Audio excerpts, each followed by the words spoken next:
Boa tarde de novo, pessoal. Então eu quero seguir na nossa progressão temporal. Eu falei um pouquinho da Idade Média até a aula passada, falei de São Tomás de Aquino e agora eu preciso entrar no surgimento do mundo moderno, tá? Então nós vamos entrar aqui em alguns temas. A aula passará a dar alguns saltos históricos, mas eu quero tratar de alguns temas que marcam o surgimento da Idade Moderna e que nos levam ao período contemporâneo, ao período do presente. Eu vou desenvolver esses temas que estão destacados, vou falar rapidamente Renascimento, Reforma, Mercantilismo, Absolutismo, a Revolução Intelectual, Revolução Francesa e Revolução Industrial. Esses acontecimentos sucessivos vão moldando uma era histórica que nós chamamos de modernidade, tá? Então, começando, né, para mostrar aonde nós vamos chegar do nosso ponto de vista, nós vamos finalmente chegar aos sistemas jurídicos consolidados.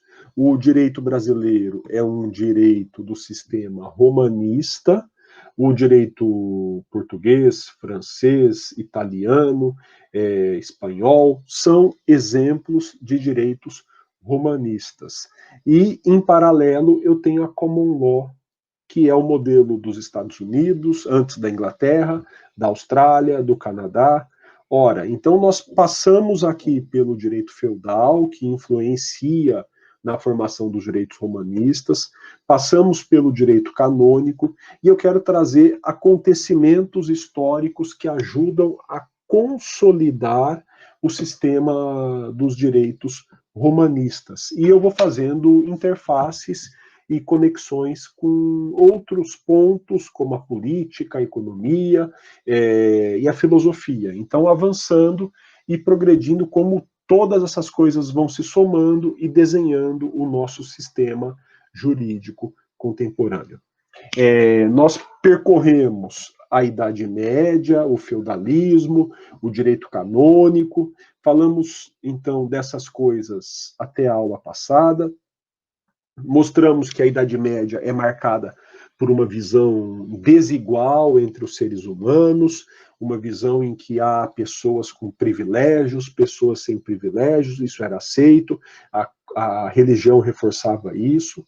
Vimos também que o feudalismo é marcado por um índice de transformações sociais muito lento.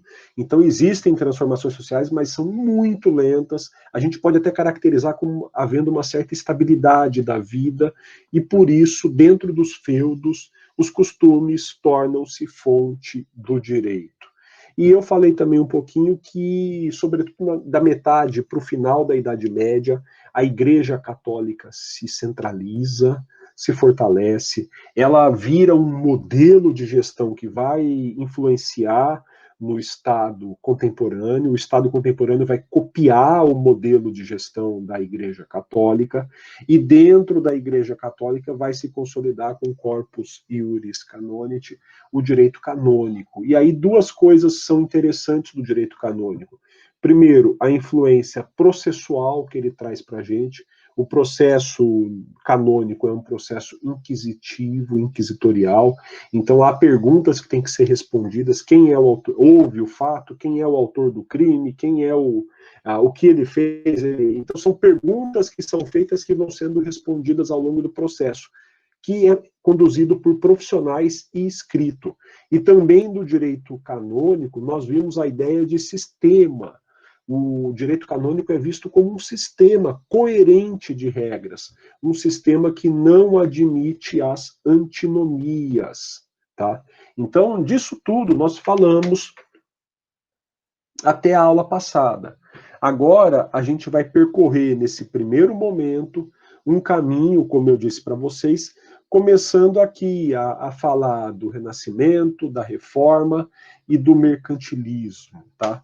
Então, esse, pessoal, é o nosso itinerário para o momento, e nós vamos percorrer um longo caminho histórico até desembocarmos no século XX, né? Eu ia falar aqui no século XX, mas nós já estamos no século XXI há algum tempo.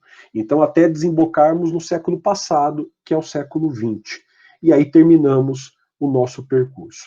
Eu quero ir para a raiz, né, desses acontecimentos que nos trazem ao século XX, que inauguram a modernidade, e uma primeira raiz de acontecimentos que vai levar à modernidade, ainda no seio da Idade Média. Então, enquanto muitas regiões da Europa vivem a Idade Média, em algumas cidades começa um movimento muito interessante de renascimento comercial, de renascimento cultural. São movimentos renascentistas. São muitos os renascimentos, tá? Tem 2 textos aqui que eu sugiro para vocês, estão lá no meu site direito.legal, tá? São textos que eu escrevi, eu já fiz outras referências para vocês ao longo do curso. Então, quem quiser, dá uma lida aí, tem pontos ligados a essa matéria. Mas eu quero falar com vocês sobre o Renascimento, ou os renascimentos. Durante os séculos XI e XII, existe uma redescoberta da tradição clássica, ou seja, uma redescoberta da Grécia e de Roma. Então, a partir aí do ano 1000, depois 1100, esse movimento vai se espalhando, vai indo para outros países, mas começa em algumas cidades da Itália, e alguns pensadores nessas cidades italianas simplesmente começam a disseminar a crença de que o grande momento da humanidade foi a antiguidade e que a Idade Média era um período de trevas. Alguns até hoje têm essa visão de que a Idade Média é um período de trevas, e vem muito do preconceito que os renascentistas lançaram sobre a Idade Média. Então, os renascentistas e depois os iluministas vão reforçar uma visão de que a Idade Média é a idade escura, das trevas, sem razão, e não é bem assim, é uma idade muito rica. Mas alguns pensadores, alguns intelectuais, alguns artistas começam a olhar para a antiguidade e dizer, olha, o mundo era muito melhor em Atenas, o mundo era muito melhor em Esparta, o mundo era muito melhor em Roma. A cultura era muito mais desenvolvida nesses países. Olha, o direito romano, então, era um direito extraordinário, e esses artistas, pensadores, intelectuais começam a resgatar aspectos da cultura antiga, aspectos da cultura clássica, e a reestudar essa cultura e a utilizar esses aspectos no dia a dia, no cotidiano. Então, esse grande movimento de recuperação dos valores da cultura de Roma e da Grécia é chamado de Renascimento. E são vários renascimentos, em vários momentos diferentes, em vários países diferentes. Na Itália, um primeiro momento vai ser marcado pelo Renascimento de Florença, por exemplo. Em Florença, o Renascimento é um renascimento da arquitetura clássica, é um renascimento da engenharia clássica, é um renascimento da arte clássica.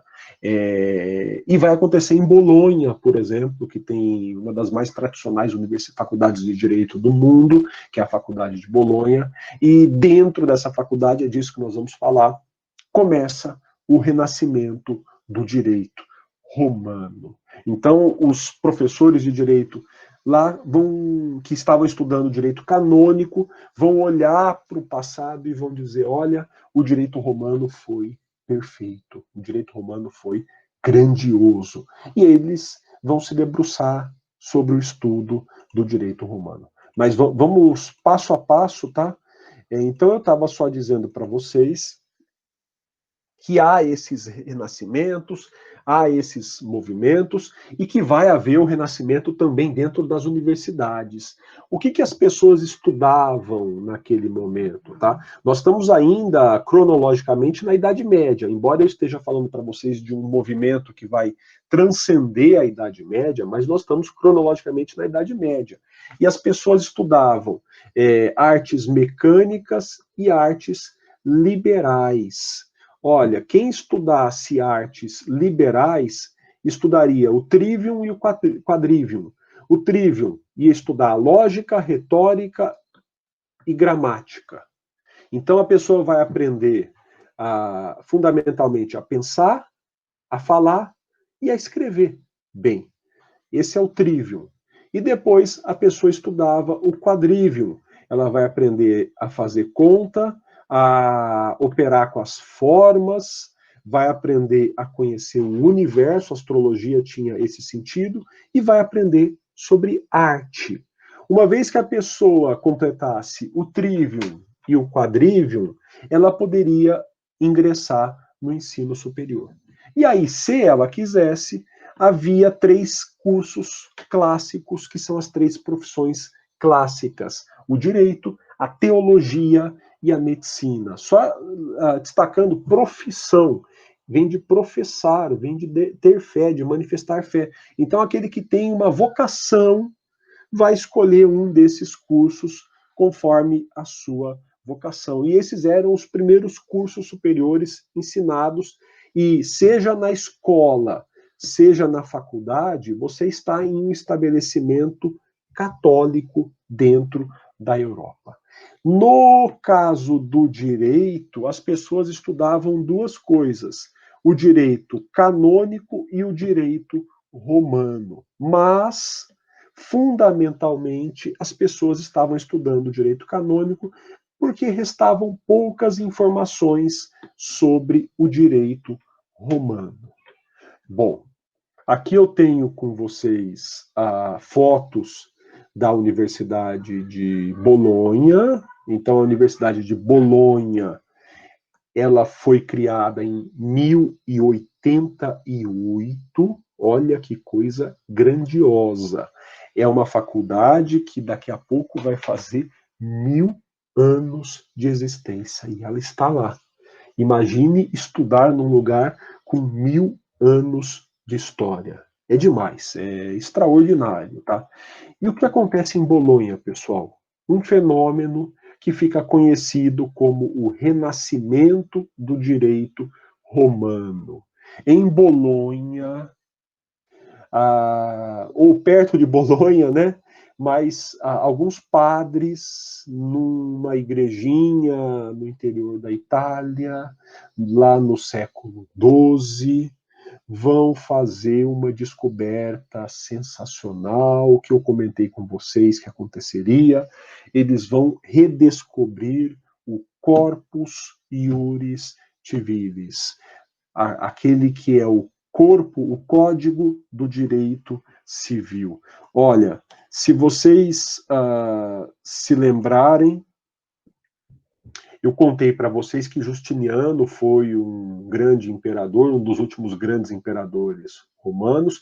Ele foi imperador do Império Romano do Oriente. A Roma tinha caído para os bárbaros, e Justiniano determinou que fosse feita uma grande coletânea de todos os autores romanos conhecidos. Olha, foram 55 livros, o resultado dessa coletânea, resumindo o pensamento dos principais juristas romanos. E esses 55 livros foram resumidos na digesta, num livrinho, nas institutas, perdão, num livrinho menor.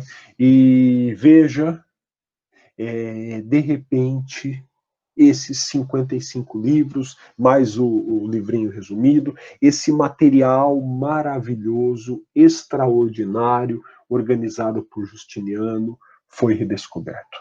A redescoberta do Corpus Iuris Civilis revoluciona o estudo. Logo, esse material é levado para Bolonha, logo os padres começam a rapidamente copiar os livros, porque não havia imprensa, a imprensa não tinha sido inventada ainda, então você não consegue imprimir os livros, né?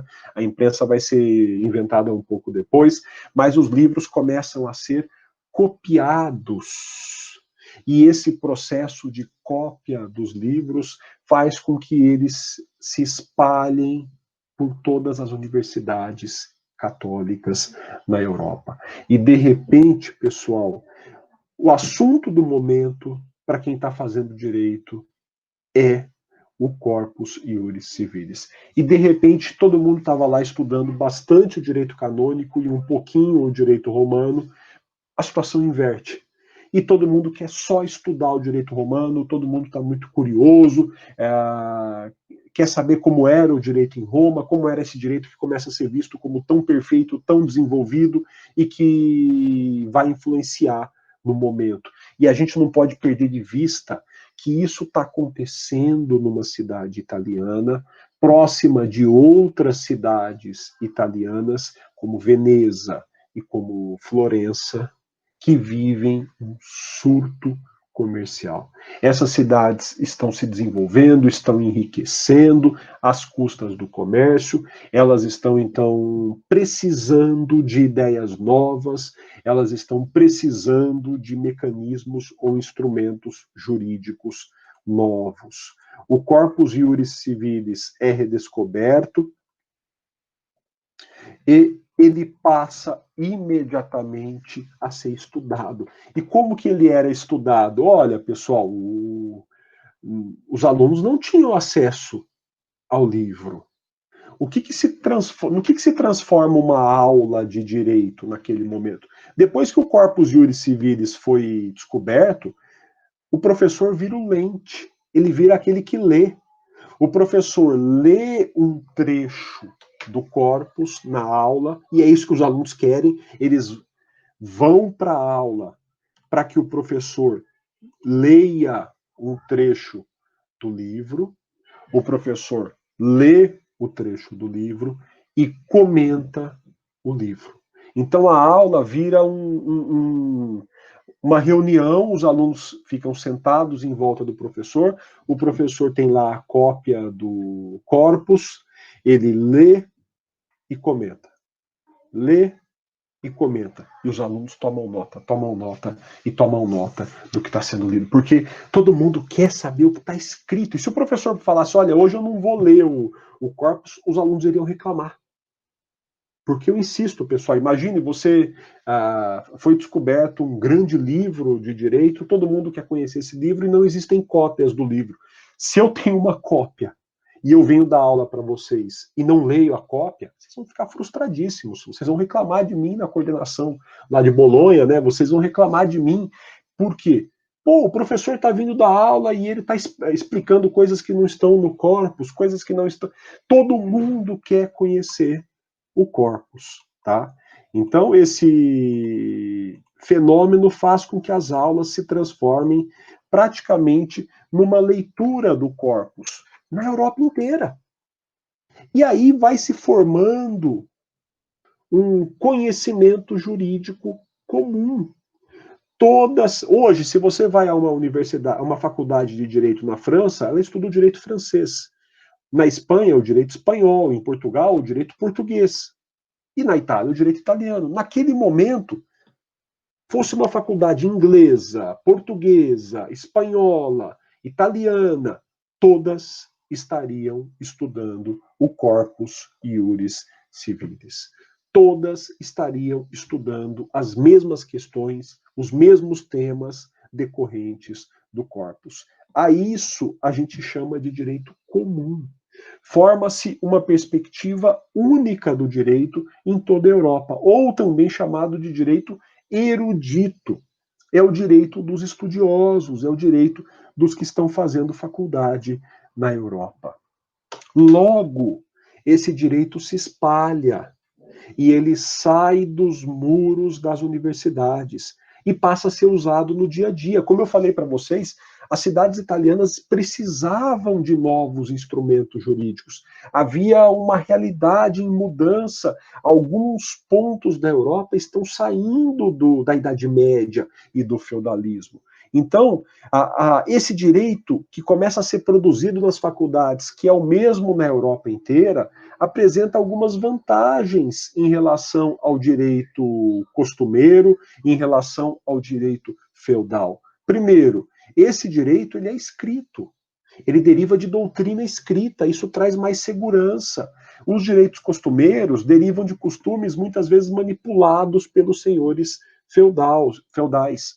Depois, esse direito é o mesmo na Europa inteira. Se vocês se lembrarem, a Europa vive um contexto de pluralismo. Isso gera insegurança e incerteza. Cada feudo tem o seu direito, cada cidade tem o seu direito, cada rei quer impor o seu direito. Olha, de repente nós estamos falando do mesmo direito. De repente, o que eu chamo de contrato aqui, você lá do outro lado da Europa também está chamando de contrato. Isso gera muitas vantagens. Aí, além disso, existe uma vantagem específica que o direito romano era muito mais completo para o mundo comercial do que o direito feudal. Havia institutos, e há institutos que nós usamos até hoje, que derivam desse momento, que foram recuperados do direito romano. Institutos que estão ligados a operações como compra e venda, a própria noção de compra e venda se consolida a partir do direito romano, noções de propriedade, noções de posse.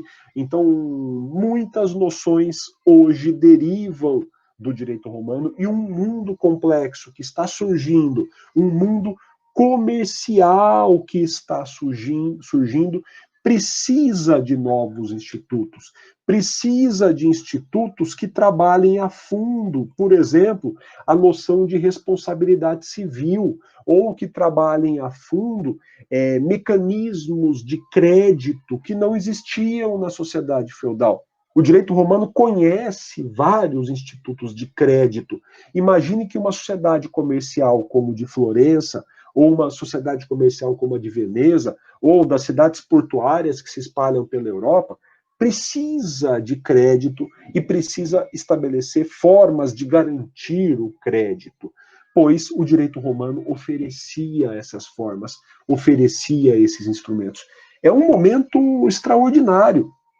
O corpus é redescoberto bem no momento em que o comércio está crescendo.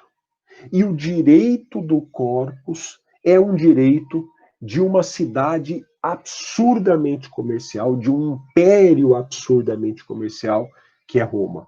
Olha, se o corpus fosse redescoberto um século antes, talvez não tivesse o mesmo impacto, talvez nem prestassem atenção nele. Se o corpus fosse redescoberto séculos mais tarde, talvez ele perdesse o seu momento histórico, talvez o direito romano não tivesse sido resgatado e um outro direito tivesse sido inventado.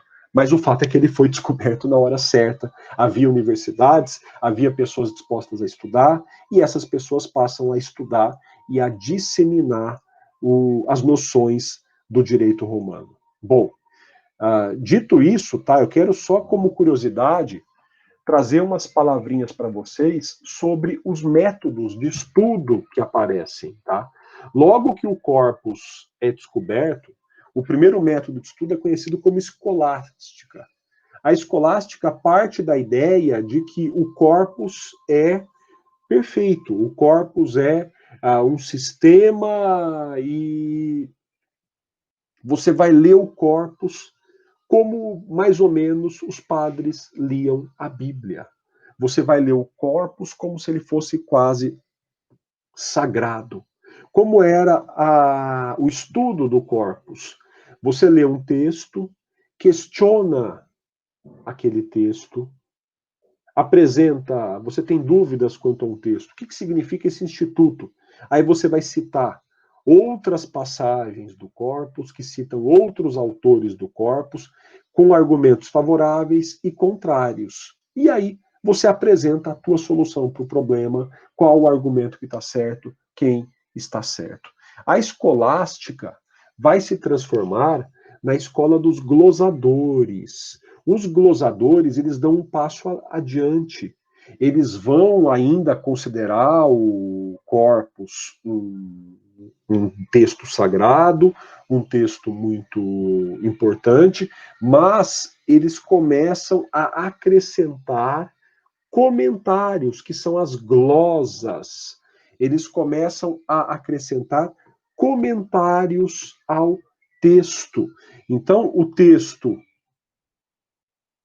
está aqui no centro e a glosa está na periferia do texto. Aquele exemplo que eu trouxe já vai um pouco mais além, tá? Mas a ideia é explicar o texto por meio das glosas. Alguns autores se tornam tão famosos que as pessoas passam a ler o código anotado por ele, porque os comentários dele são mais valorizados que o próprio texto. Quando isso acontece, a gente passa para uma nova escola, que é a escola dos comentadores. E os comentadores já começam a ir bem longe, a ir bem além do texto escrito. Um dos maiores autores desse momento é o Bartolo de Saxoferrato. O Bartolo é um dos maiores glosadores. Eu insisto, pessoal, este é o texto do corpus. Aqui no meio está o texto do corpus. As glosas estão aqui do lado. Olha quanta coisa que ele vai escrevendo a partir do texto do corpus. Então, nós temos uma evolução, né, vamos chamar assim, em que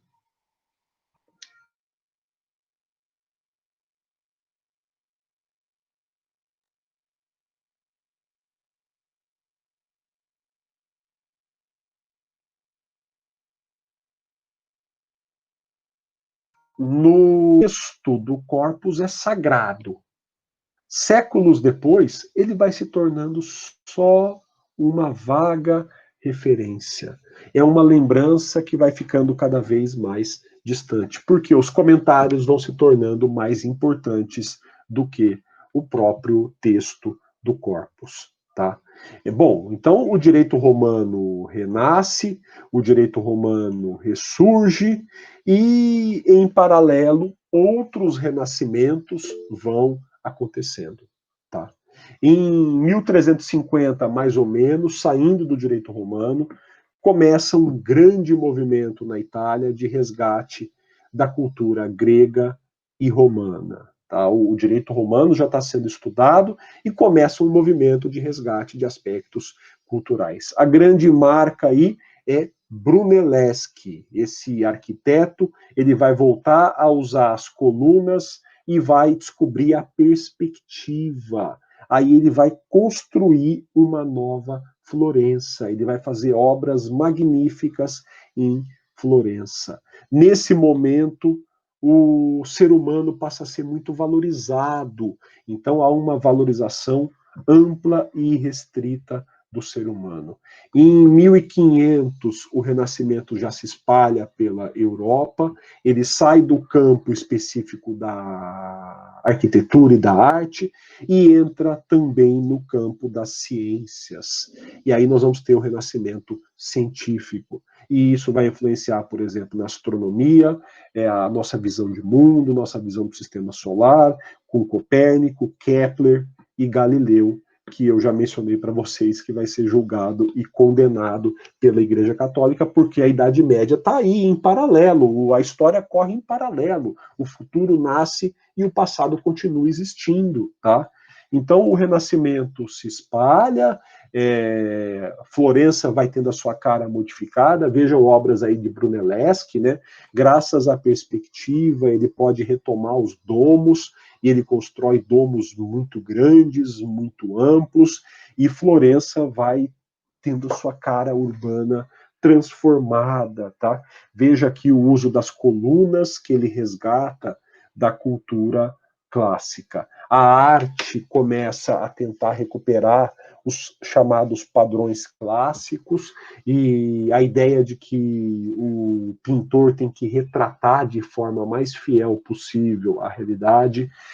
Os pintores vão usar e abusar da descoberta do Brunelleschi, da perspectiva, veja a noção de profundidade, a noção de fundo. Então, o Renascimento vai tentando trazer esses valores da antiguidade. Aqui, obviamente que numa visão europeia, né, nós temos o quadro Nascimento da Vênus, que, do ponto de vista, insisto, da cultura europeia, temos aquele que é considerado um dos mais belos rostos europeus, por favor, de um quadro que é a Vênus de Botticelli. A Vênus é a deusa grega da beleza, e o que eu quero chamar a atenção de vocês, tá? Aliás, eu não devia ter cortado aqui a exposição, mas o que eu quero chamar a atenção de vocês, pessoal? De repente, os quadros, eu vou voltar lá, tá? Qual é a marca aí mais funda do Renascimento quando isso acontece? Olha a diferença, tá? Em 1400, a data aí não é tão relevante, né? Mas em 1400 e pouco, o Masácio está retratando temas católicos.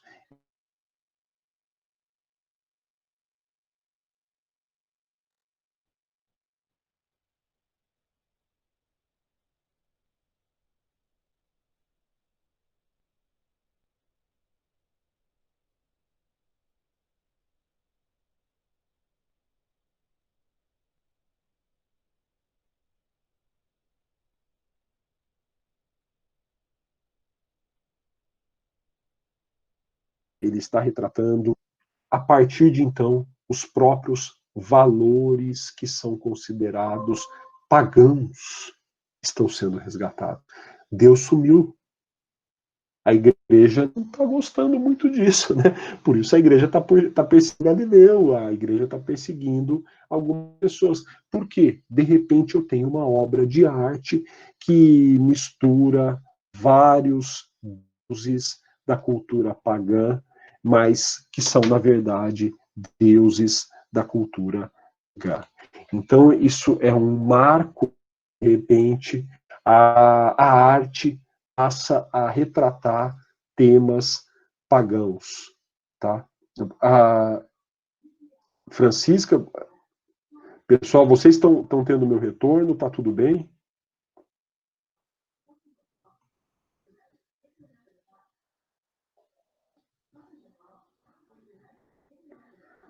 Ah, perfeito. Tomara que a gravação não tenha sido prejudicada também. Desculpe, pessoal. Eu passei por um contratempo assim. Eu fiz a gravação de um programa. Aliás, depois recomendo para vocês com o José Garcês Girardi, é um baita pensador, né? E para mim o retorno estava ótimo. Eu tenho o meu retorno aqui do vídeo, né? Mas a imagem final gravada não ficou tão boa. Se for necessário, a gente volta, tá? Se o vídeo gravado não ficar muito bom, eu volto e falo de novo com vocês. Mas deu para vocês verem, então, essa transição, quer dizer, as imagens predominantemente católicas, cristãs, sendo substituídas por imagens pintadas de deuses gregos, de deuses pagãos, né, de deuses que se opõem à cultura cristã e à cultura católica. Bom,